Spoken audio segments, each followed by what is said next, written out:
Bonjour, je te retrouve avec beaucoup de joie. Nous voyons aujourd'hui, supportez-vous. Nous sommes toujours dans le cadre de la famille. Nous étudions des conseils bibliques qui permettent de vivre heureux. Nous avons une vidéo où une dame qui est mariée depuis 20 ans donne des conseils aux femmes. Une femme qui parle aux femmes. Donc si tu ne peux pas voir cela convenablement, je t'invite à chercher quelqu'un qui a un portable pour écouter les conseils de cette femme. Ils sont très judicieux. Alors, certains diront que je m'appuie sur la femme. Je ne parle qu'aux femmes, pas aux hommes. Arrête, mais non, mais non.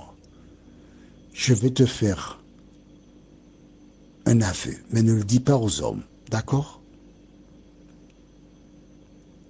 Les deux sont complémentaires.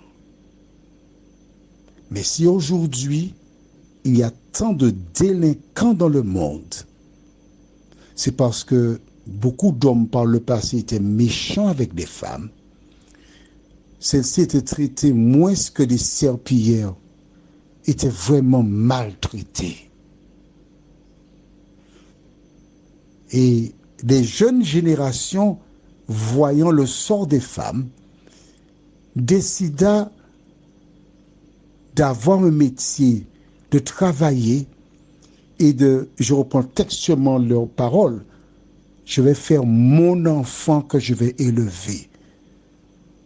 Mais si Dieu a permis qu'on soit à deux pour faire un enfant, c'est parce qu'il sait que il est impossible d'élever un enfant seul.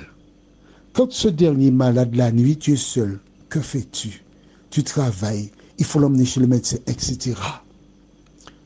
Certains me diront, mais j'ai fait ça sans un homme. J'ai élevé mes enfants et ils ont suivi leur chemin, ils sont bien dans la société. C'est vrai. Il y a des exceptions à la règle. Mais quand les femmes étaient au foyer et dispensaient l'éducation, la société était meilleure que celle que nous avons aujourd'hui. Tu dois le reconnaître, d'accord? Aujourd'hui, j'ai un rêve. Je ne suis pas comme Martin Luther King qui avait dit « I have a dream ».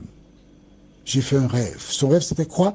De voir une petite fille noire marchant dans la rue, donnant la main à une petite fille blanche. Ça, c'est pas un rêve. Puisqu'aujourd'hui, non seulement ils se donnent la main, ils se marient entre eux, il y a même eu un président, Barack Obama noir, président des États-Unis d'Amérique. Mon rêve, c'est de voir un homme et une femme qui s'aiment, qui se respectent, qui sont complémentaires, qui donneront l'exemple aux autres femmes et hommes pour apprendre à vivre ensemble. C'est ça mon rêve. Aujourd'hui, voyons, supportez-vous. Quand tu auras vu les conseils de cette femme, tu verras qu'elle est fort intelligente et elle use de sagesse. Que dit la Bible? Allons au livre de Colossiens chapitre 3, les versets 12 à 14. Ainsi donc, comme des élus de Dieu, saints et bien-aimés, revêtez-vous de sentiments de compassion, de bonté, d'humilité, de douceur, de patience. Supportez-vous les uns les autres, et si l'un a sujet de se plaindre de l'autre, pardonnez-vous réciproquement. De même que Christ vous a pardonné, pardonnez-vous aussi. Mais par-dessus toutes ces choses, revêtez-vous de l'amour qui est le lien de la perfection. Supportez-vous les uns les autres. Soyez proches. Avancez de même pas.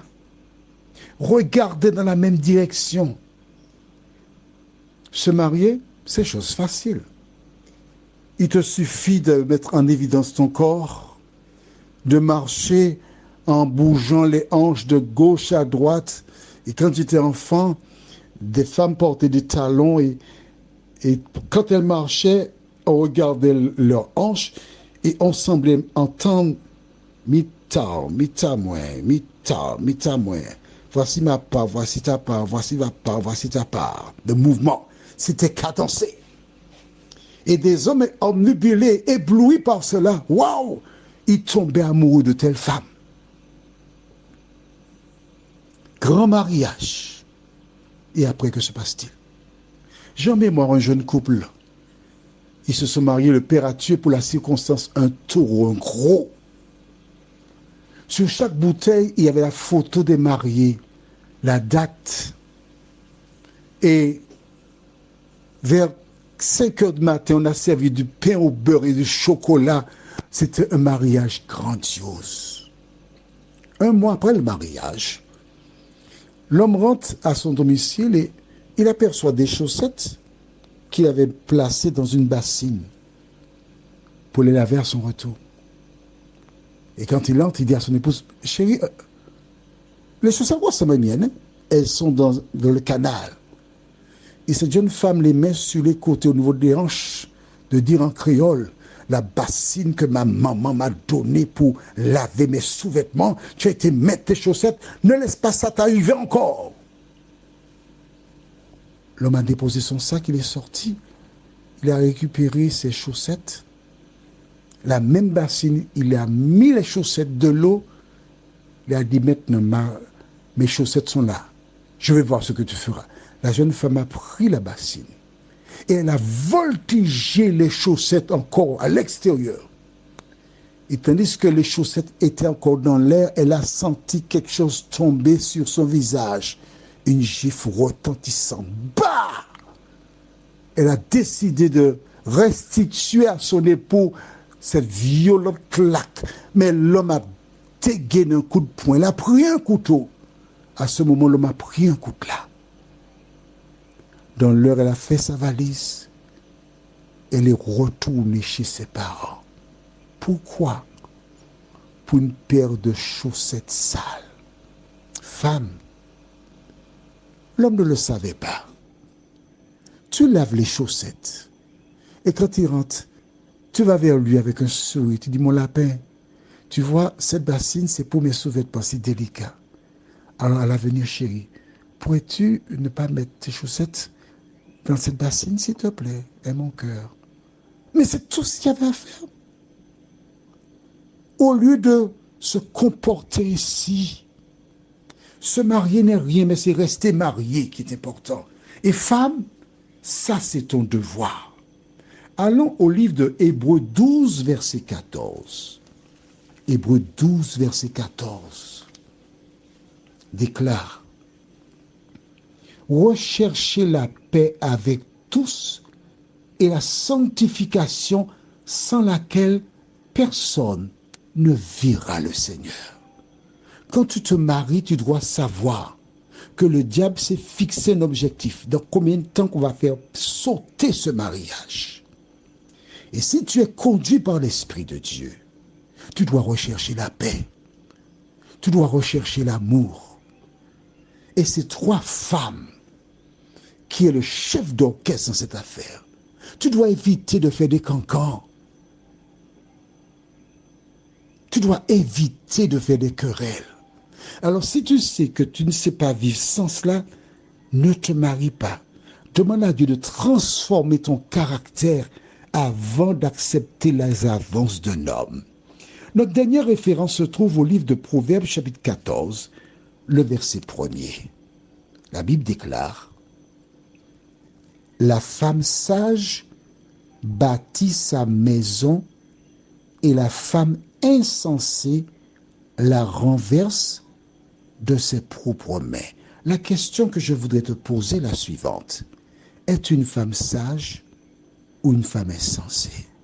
Tu vois, tu me dis pourquoi je parle que des femmes? Voilà, la Bible qui dit cela. La femme sage bâtit sa maison et la femme insensée la renverse de ses propres mains. responsables de la faillite du couple. Prions. Notre Seigneur et notre Dieu, merci pour la parole. Merci de nous éclairer. Merci de bénir chaque femme afin qu'elle réfléchisse à son comportement et agisse en connaissance de cause. Seigneur, permets que les petits-enfants continuent à jouer, que les adolescents aillent sauter à la corde et jouer à tiens voilà une main, tiens voilà l'autre main, et que seuls des adultes mûrs, responsables, fondent des foyers, nous t'en prions, au nom de Jésus pour ta gloire éternelle. Amen. Que l'Éternel continue de te bénir. Et n'oublie pas, si tu es colérique, si tu t'emportes point oui, point non, tu ne peux pas t'asseoir calmement, parler, n'épouse personne. Attends d'être transformé avant de le faire. Je te souhaite une bonne journée.